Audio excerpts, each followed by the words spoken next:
Om Shanti, good morning.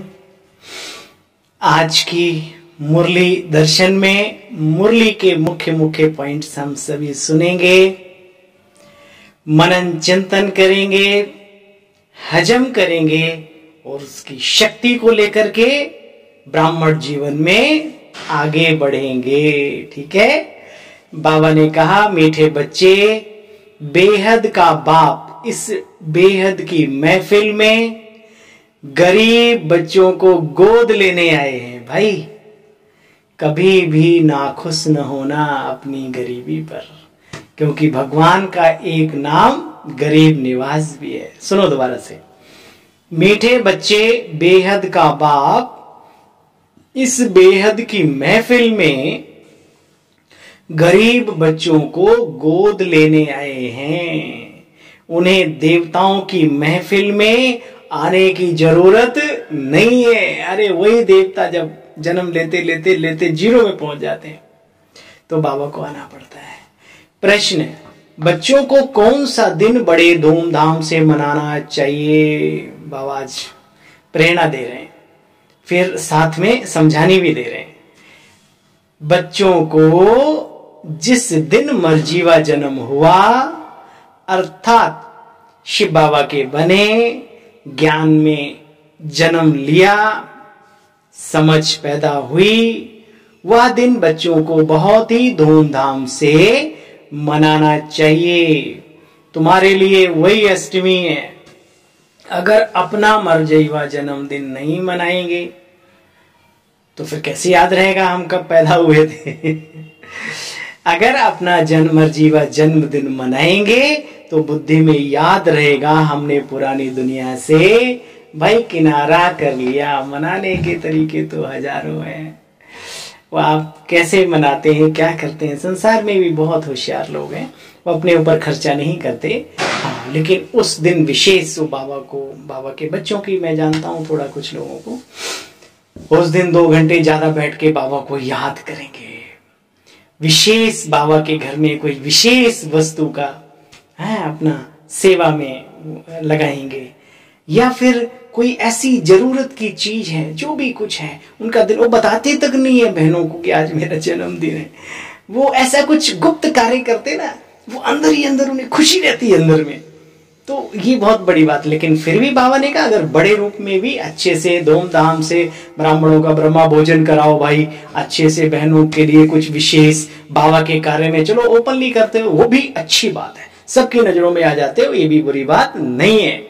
अच्छा, वही तुम्हारे लिए जन्माष्टमी है। अगर अपना मर्जीवा जन्मदिन मनाएंगे बच्चे तो बुद्धि में याद रहेगा हमने अपनी पुरानी दुनिया से किनारा कर लिया है। हम बाबा के बन गए अर्थात वर्षे के अधिकारी बन गए। और आज बाबा का गीत बहुत ही सुंदर है। महफिल में जल उठी शमा परवानों के लिए। हम सब कौन है बाबा के? वो क्षमा है हमारी। ओम शांति। गीत, कविताएं, भजन, वेद, शास्त्र, उपनिषद, देवताओं की महिमा आदि तुम भारतवासी बहुत ही सुनते और सुनाते आए हो। अभी तुमको समझ मिली है कि यह सृष्टि चक्र कैसे फिरता है। पास्ट में भी बच्चों ने पास्ट की भी बातें इन बच्चों ने जाना है। प्रेजेंट दुनिया क्या है वह तुम अपनी आंखों से देख रहे हो, वह भी प्रैक्टिकल में अनुभव किया है। बाकी जो कुछ होना है सो अभी प्रैक्टिकल में बाप ने आकर तुम बच्चों को बतलाया है। जानते हो ना, बेहद का बाप हमको बेहद के स्वर्ग की राजाई का वरदान दे रहे हैं, है ना। परसों मुरली में बाबा ने बहुत ही अच्छा बोला था, आपको याद होगा कि बाप आए हैं स्वर्ग, फिर मैं ठहर गया था, स्वर्ग में ले जाने नहीं, स्वर्ग का मालिक बनाने के लिए। अब कोई नहीं बनेगा तो फिर सिंपल ही तरीके से जाएगा, बाबा का क्या कसूर। अभी तुम बच्चे जानते हो बेहद के बाप हमको स्वर्ग की राजाई देने का वरदान दे रहे हैं। शिव बाबा इस महफिल में आते हैं, क्या महफिल होगी वो। देखिए ना, जिन्होंने वो सजी हुई महफिल, क्या आनंद, क्या खुशी, क्या वातावरण, क्या चेहरे चमकते हुए सभी ब्राह्मणों के। संसार में ये सीन कहीं दिख नहीं सकता।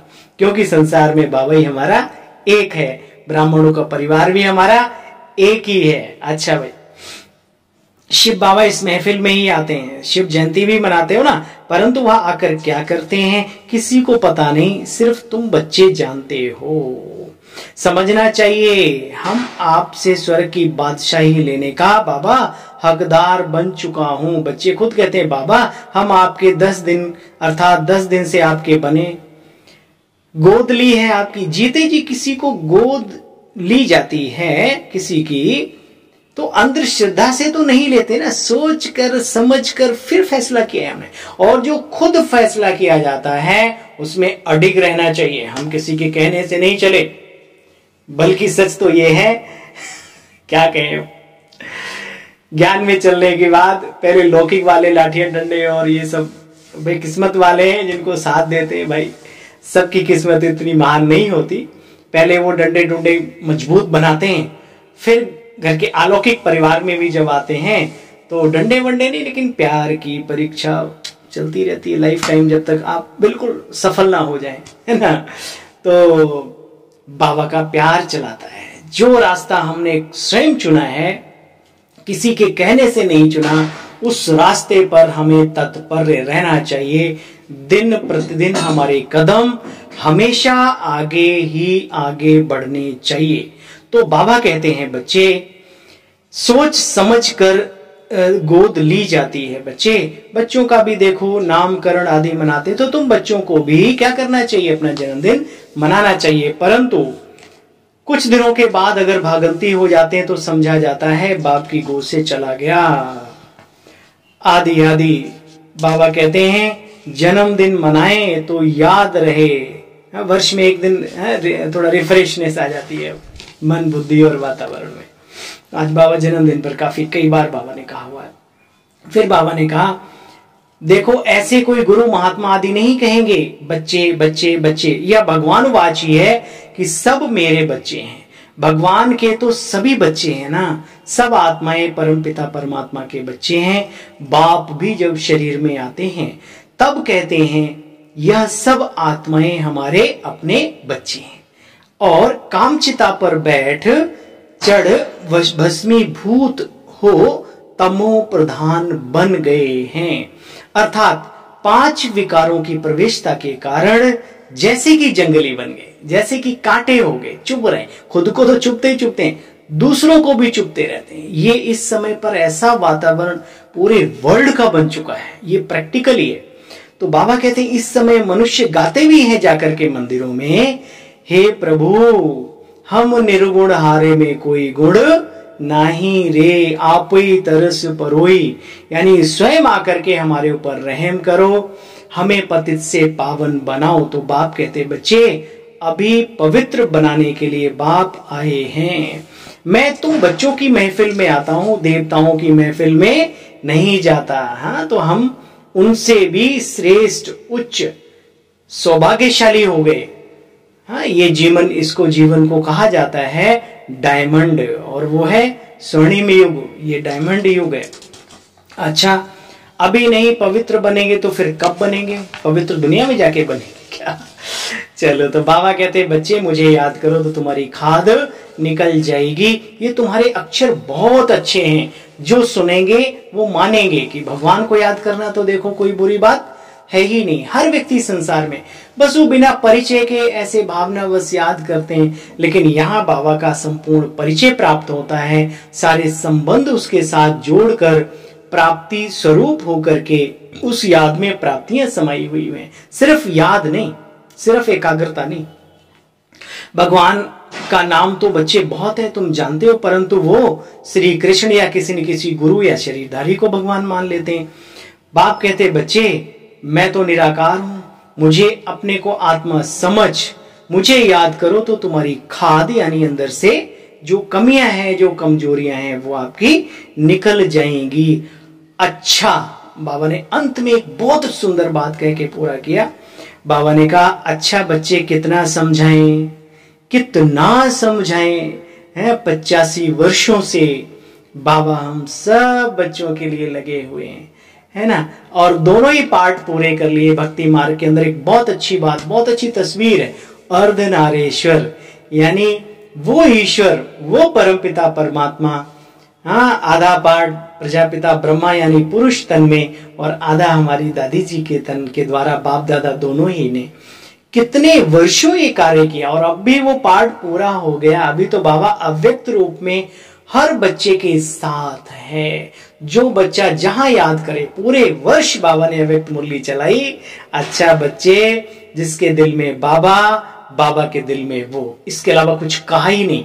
तो उसके लिए बहुत अच्छी बात कही जाती है, समझने वाले समझ गए और ना समझे वो अनाड़ी हैं। ये बहुत अच्छी बात कही जाती है। अच्छा, मीठे मीठे सिकीले बच्चों प्रति माता पिता बाप दादा का याद प्यार और गुड मॉर्निंग। रूहानी बाप की रूहानी बच्चों को नमस्ते। हम सब रूहानी बच्चों की रूहानी बाप दादा को नमस्ते नमस्ते नमस्ते। धारणा की पॉइंट्स आपने सभी ने बहुत सारी ऊपर सुन ली। अभी हम वरदान प्राप्त करेंगे। अपनी श्रेष्ठता द्वारा जो हमारी क्वालिटी है, जो हमारी विशेषता है, हर इंसान में कोई न कोई विशेषता अवश्य होती है, बस वो अपनी उस क्वालिटी को पहचान पाए। अपनी श्रेष्ठता द्वारा नवीनता का झंडा लहराने वाले शक्ति स्वरूप भव। बाबा ने कहा अभी समय प्रमाण बच्चे, समीपता के प्रमाण, समय के प्रमाण, शक्ति स्वरूप का प्रभाव जब औरों पर भी पड़ेगा तब अंतिम प्रत्यक्षता का समय समीप ला सकेंगे। जैसे स्नेह और सहयोग को बहुत प्रत्यक्ष किया, ऐसे सर्विस के आईने में शक्ति स्वरूप का भी अभी अनुभव कराओ। जब अपनी श्रेष्ठता द्वारा शक्ति रूप की नवीनता का झंडा बच्चे लहराएंगे तब प्रत्यक्षता होगी। अपने शक्ति स्वरूप से सर्वशक्तिमान बाप का बच्चे साक्षात्कार कराओ, है ना। परमात्मा क्या है? सर्वशक्तिमान है। आत्माएं भी कम नहीं है, बल मास्टर लगा हुआ है ना। स्लोगन, मनसा द्वारा शक्तियों का और कर्म द्वारा अपने गुणों का दान देना ही महादान है। वेदानी तो संसार में बहुत हैं, कंबल, रोटी, पानी ये सब देने वाले, लेकिन बाबा कहते हैं मनसा द्वारा वो तभी दे सकते हैं जब मनसा पवित्र होगी और मनसा शक्तिशाली होगी, एक के साथ होगी। मनसा द्वारा शक्तियों का और कर्म द्वारा अपने गुणों का दान देना ही सबसे बड़ा महादान है और महादान ही महापुण्य है और पुण्य इकट्ठा करने का यही समय है। अच्छा भाई, ओम शांति, गुड मॉर्निंग आप सभी को।